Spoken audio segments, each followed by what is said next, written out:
किसी भी salaried person के लिए या फिर एम्प्लॉय के लिए जो ईपीएफ का कंट्रीब्यूशन है, एम्प्लॉयज प्रोविडेंट फंड, उसके अंदर जो भी कंट्रीब्यूशन जाता है उसके सैलरी का, उसके एम्प्लॉयर के द्वारा जो भी दिया जाता है, वो बहुत इंपॉर्टेंट रोल प्ले करता है ओवरऑल सेविंग्स में। और इनफैक्ट जो रिटायरमेंट के बाद जो पेंशन्स वगैरह जैसी चीजें होती हैं उसके लिए इंपॉर्टेंट रोल प्ले किया जाता है ईपीएफ के द्वारा। तो यहां पर क्या हुआ है कि हर साल जो ईपीएफओ है, जो ऑर्गेनाइजेशन है एम्प्लॉयज प्रोविडेंट फंड ऑर्गेनाइजेशन, जिसको ओवरऑल रन किया जाता है ट्रस्टीज के द्वारा, जिसको हम कहते हैं सेंट्रल बोर्ड ऑफ ट्रस्टीज, तो हर साल क्या करते हैं ये लोग कि जो भी फंड है उस फंड के ऊपर जो लोगों का कंट्रीब्यूशन आया है उस पर कितना इंटरेस्ट देंगे, ये हर साल अनाउंस किया जाता है। तो 2020-21 के लिए यहां पर अनाउंस किया गया है कि 8.5% इंटरेस्ट रेट दिया जाएगा, जो कि सेम है 2019-20 का भी 8.5% था और ये भी 8.5% है। ये जरूरी इसलिए हो जाता है, ओवरऑल कोविड पैंडेमिक को अगर आप देखेंगे, बाकी कई सारे जो इंटरेस्ट रेट हैं जैसे कि स्मॉल सेविंग्स स्कीम्स हो गई, उन सब में क्या हुआ है कि उसमें रिडक्शन हुआ है।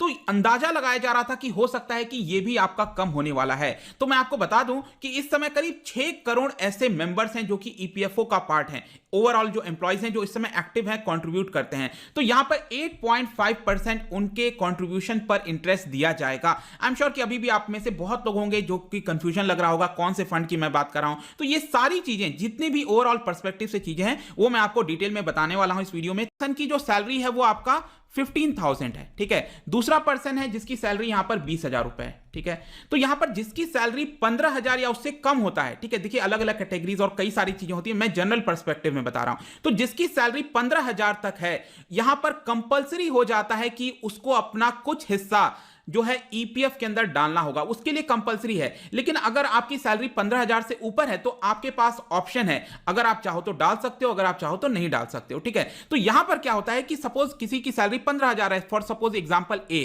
तो यहां पर क्या होगा कि एक फंड होगा जिसको हम ईपीएफ फंड कहते हैं, उसका एक अलग से अकाउंट नंबर दे दिया जाएगा, यूनिवर्सल नंबर अब हो चुका है।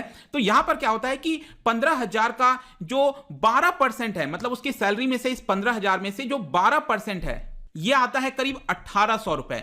तो ये 1,800 रुपए उसके सैलरी में से कट हो जाएगा और इतना ही अमाउंट, 1,800 का ही अमाउंट जो उसका एम्प्लॉयर है जिसने उसको जॉब दी है, ठीक है, जो मालिक है उस कंपनी का, उसकी तरफ से भी यहां पर 1,800 रुपए कंट्रीब्यूट किए जाएंगे। और ये दोनों अमाउंट मिलाकर ये जो 3,600 रुपए है ये आपका फंड में आ जाएगा। अब देखिए इसके अंदर भी कैटेगरी होता है, इसमें क्या होता है कि 1,800 रुपए तो आएगा ही आएगा उस फंड में, प्लस यहां पर ये वाला जो 1,800 है जो एम्प्लॉय का है उसका 8.33%, ठीक है, ये इसके अंदर ऐड हो जाता है।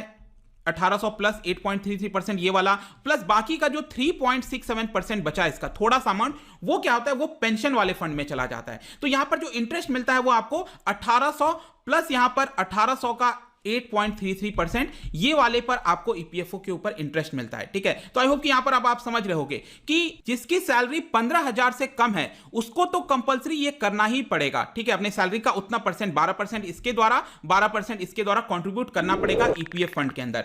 और जिसकी सैलरी 20,000 है उसके पास ऑप्शन है, और उसका एम्प्लॉयर और जो एम्प्लॉय अगर दोनों मानते हैं तो 20,000 का यहां पर आपका हो जाता है 12%, ये करीब हो जाएगा 2,400 रुपए, प्लस यहां पर जो एम्प्लॉयर है जिसने उसको जॉब दिया है उसका यहां पर 12%, मतलब 2,400 रुपए अगेन। तो ये अमाउंट ईपीएफ में चला जाएगा। अब क्या होता है कि ये अमाउंट क्यों रखा जाता है, ताकि सिक्योरिटी रहे, ताकि आपकी सेविंग्स होती रहे, क्योंकि यूजुअली अगर आप देखोगे जो ह्यूमन का नेचर है, अगर आप उसके पास कैश रहता है तो वो खर्च ज्यादा कर सकता है। इसके लिए यहां पर एक बेनिफिट दिया जाता है कि आपका पहले से ही सैलरी में से कुछ कंट्रीब्यूशन जो है सेविंग्स के अंदर चला जाए, और इसका फायदा अल्टीमेटली रिटायरमेंट वगैरह के बाद होता है। मैं उसमें नहीं जा रहा हूं, वो एक अलग पूरा टॉपिक हो जाएगा, ठीक है। तो 60 इयर्स के बाद भी यहां पर डिपेंड करता है कई सारी चीजों के ऊपर, कितना आपको जो पेंशन वगैरह है वो मिलेगा, कितना नहीं मिलेगा, ठीक है। तो ओवरऑल पर्सपेक्टिव से आई होप कि आपको समझ में आ गया होगा। तो यहां पर क्या हो रहा है कि आपका ये जो कंट्रीब्यूशन जा रहा है एक फंड के अंदर, ठीक है, तो इस कंट्रीब्यूशन पे आपको इंटरेस्ट भी तो मिलना चाहिए। ऐसा थोड़ी है कि आपने 1,800 रुपए अपने सैलरी का दे दिया और वही सेम अमाउंट आपको कुछ समय के बाद मिल जाएगा। इसमें भी क्या होता है कि सपोज आपकी जॉब चली गई,